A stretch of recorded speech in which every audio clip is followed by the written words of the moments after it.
It's a family SUV. It's a plug-in hybrid. It'll do some light off-roading. It's got a 10-year conditional warranty. And it's an occasional 7-seater. By their powers combined, this is the Mitsubishi Outlander.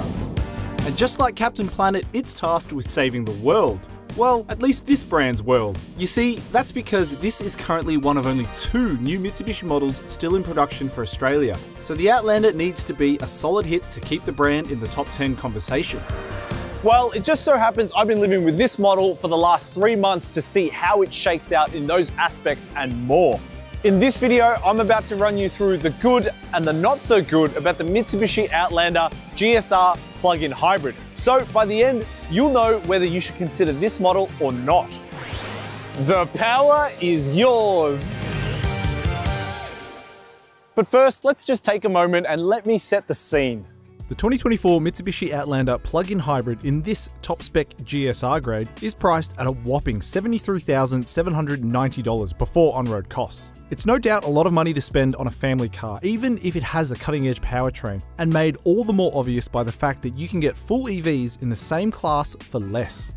But at least Mitsubishi have taken an everything in the kitchen sink approach when it comes to equipment, with highlights including 20-inch alloy wheels, a panoramic sunroof, quilted leather seats, power adjustable front seats with memory and massage, front and rear seat heating, there's a wireless smartphone charger, a power tailgate, a surround view monitor, tri-zone climate control, 9-speaker Bose audio, and even more. For more details, including a full spec breakdown, check out the full written review at Drive.com.au.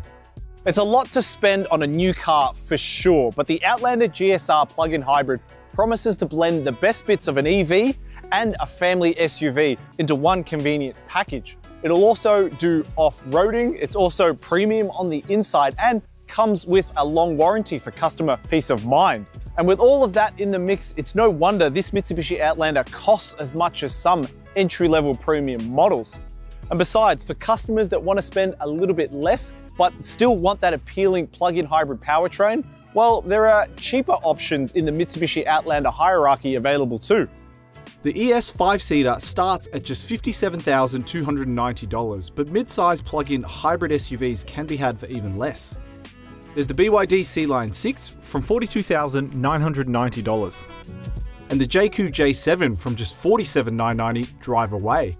There's a theme there. All of those aforementioned rivals are Chinese and relatively new to the market, and the difference here between those and this Mitsi is peace of mind. Mitsubishi has a larger dealer footprint in Australia, meaning it will be more convenient to service and find parts if anything goes wrong. Like all new Mitsubishi models sold in Australia today, this Outlander also comes with a conditional 10-year warranty, which is longer than the assurance period offered by BYD, GWM, and JQ. So in theory at least, it should hold its value a little bit better over the next decade than those rivals. But if the price is still too much for you, check out Drive Marketplace, where you can save thousands on a near-new example of the Mitsubishi Outlander, or browse hundreds of other mid-size SUV listings where the price will be right for you. But enough about the basics, because the chances are if you're watching this review, it's because you want to know more about the plug-in hybrid powertrain, which ended up being one of my favorite aspects of this Mitsubishi Outlander.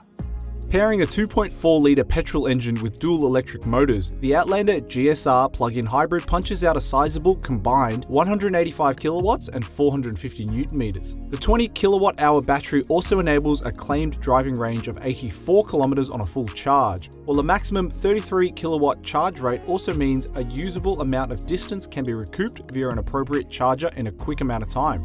Speaking of, I did discover one annoying thing about charging this car, and that's the way Mitsubishi wants you to disconnect the charging cable.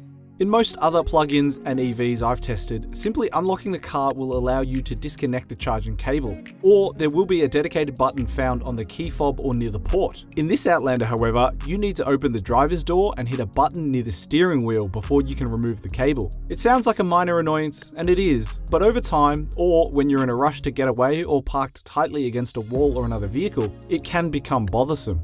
What does all this actually mean? Well, the Outlander GSR plug-in hybrid feels sprightly on its feet thanks to it prioritizing electric power off the line.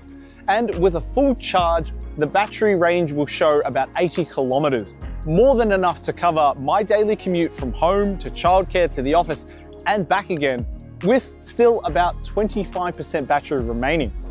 After 3 months and about 4,500 kilometers, the system is showing a fuel economy average of just 2 liters per 100 kilometers and an efficiency rating of 20.4 kilowatt hours per 100 kilometers.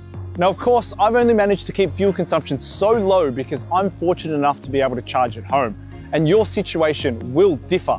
And if you're considering a plug-in hybrid model like this Mitsubishi Outlander to make the most of that small battery and limited driving range, you really need to be consistently charging every couple of days. Mitsubishi will also bring to market an updated Outlander plug-in hybrid later this year, with a bigger battery and around 100 kilometers of driving range. But keep in mind, these updates usually also attract an increase in price. Would that extra 20 or so kilometers of driving range make a difference? Well, yeah, but only psychologically. Having a triple-digit all-electric driving range in a plug-in hybrid is nice, but in reality, it wouldn't actually change my charging behavior, as I would still need to plug in every other day. And if you're thinking about waiting for that new Mitsubishi Outlander plug-in hybrid coming later, well, keep in mind that the new car and this current car look almost identical. So if you needed to buy a car today, don't rule this one out. Of course, wrapped around that cutting-edge powertrain is a practical and spacious family SUV body. One of the more attractive models in its class, if you ask me. And well, this is a review, so you kind of are asking me. Sporting a chunky, chiseled, and even rugged aesthetic, the Mitsubishi Outlander backs up that visual promise of an adventurous model with some light off-roading cred, but more on that later in this review. What makes the GSR a little bit more special though are the blacked out exterior touches, namely on the 20-inch wheels, grille surround, bumper cutouts, window trim, and side mirrors. Look, I get it. It might look a bit vanilla on this white exterior color, but opt for red or gray and the black highlights really pop against those colors, putting the sport into this sport utility vehicle. But what do you think? Am I wrong here and there are other better looking family SUVs compared to the Outlander GSR? Let me know in the comments down below. And don't forget to hit that like and subscribe button. Aside from the powertrain and good looks, what else does the Outlander GSR have to offer families? Well, quite a lot actually, but you have to go digging for it. Pop the boot and you'll see there's more than enough space here to support a family of 4, as I did over the last 3 months. With 5 seats in place, the boot capacity is 461 litres, but for those that would rather deal with something more tangible, I'm talking a full-size pram, nappy bag, 2 scooters, helmets, groceries, spare clothes and shoes, sun hats and more, all at the same time. But there's a party trick here, because if you can clear the cargo area of all your stuff, you will find an extra set of seats back here. That's right, the Outlander GSR is a 3-row 7-seater in the footprint of a mid-sized SUV. But don't go thinking that this is some kind of cut-price Toyota Kluger. With all 7 seats in place, it leaves very little room in the boot for anything. Maybe a backpack or 2? But the biggest hurdle to overcome when using the Outlander as a 7-seater is actually physically getting in and out of the 3rd row. And finding a comfortable position. I'm 186 centimeters tall and I don't have any room to move back here. My head is hitting the roof, my knees are basically up at my chest, and my feet are squished. Look, I get it, these seats aren't meant for me, more for friends' kids who might need a lift in a pinch, or maybe the in-laws? But it's probably better to think of the Outlander as a 5+2-seater rather than a proper family hauler. At least the 2nd row seats are more capacious, offering plenty of head, leg and shoulder room. And if your kids are still in car seats like mine, it's easy enough to get them in and out thanks to wide opening rear doors, while other family-friendly appointments include stain-resistant leather seats, retractable sunblinds and rear air vents.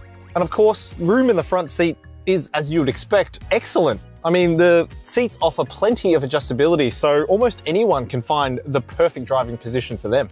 The door pockets will accommodate the largest of bottles. There's a wireless smartphone charger for your phone, cup holders and a deep underarm storage tray, all par for the course in a modern vehicle.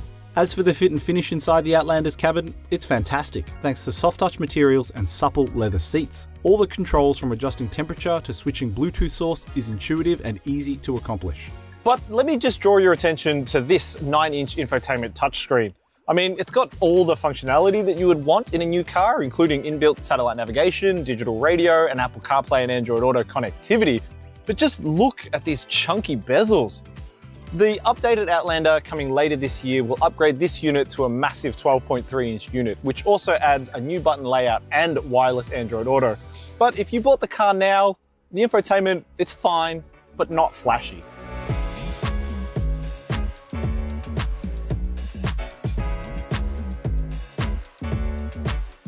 And that's probably how I describe the Outlander in the driver's seat too. Fine, but not flashy. This is a family-sized SUV that's designed to be efficient and to cart around your family in relative comfort after all.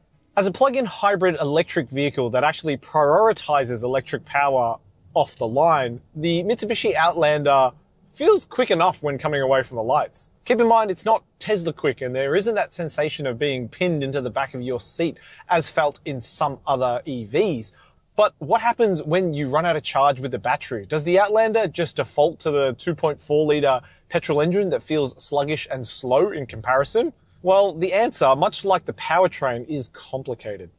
You see, when that 20 kilowatt-hour battery runs out of juice, well, the Outlander's systems does its best to try to recoup some of that energy and electricity from day-to-day driving, and at times can even function like a traditional hybrid vehicle. It means you'll still see at least some fuel savings, even if the battery is completely depleted. But obviously, that's not the most efficient way to run this car.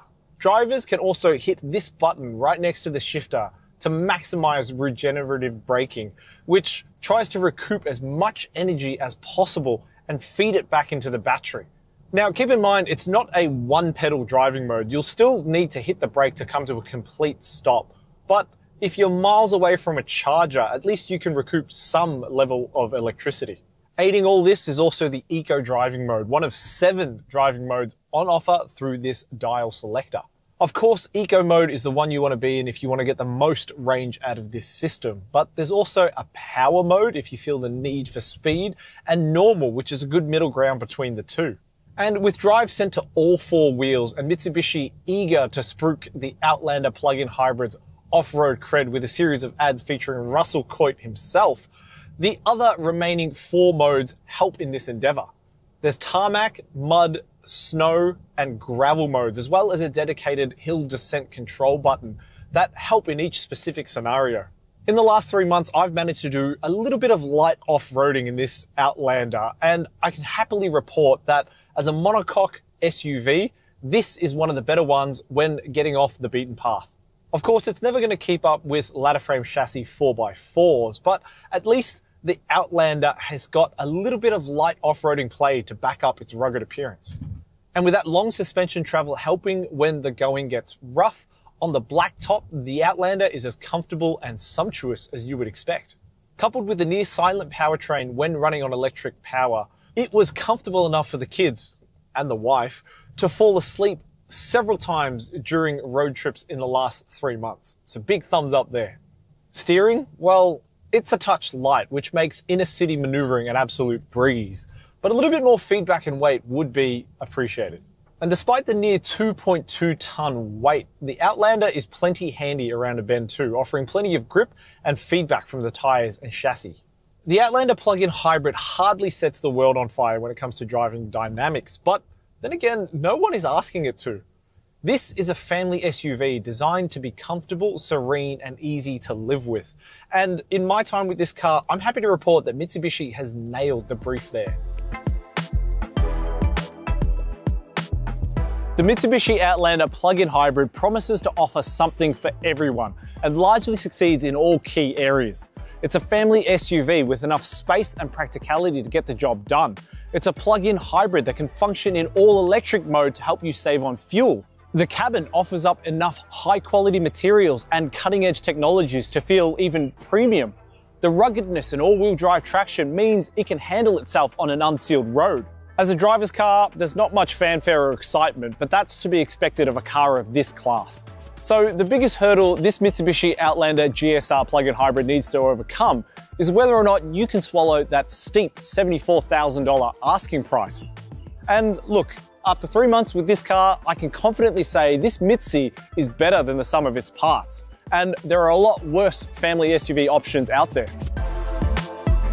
But after all that, if you're still not convinced that the Mitsubishi Outlander GSR plug-in hybrid is the right family car for you, well, I also reviewed the Mazda CX-60 plug-in hybrid, so you can check out my long-term review of that model up here.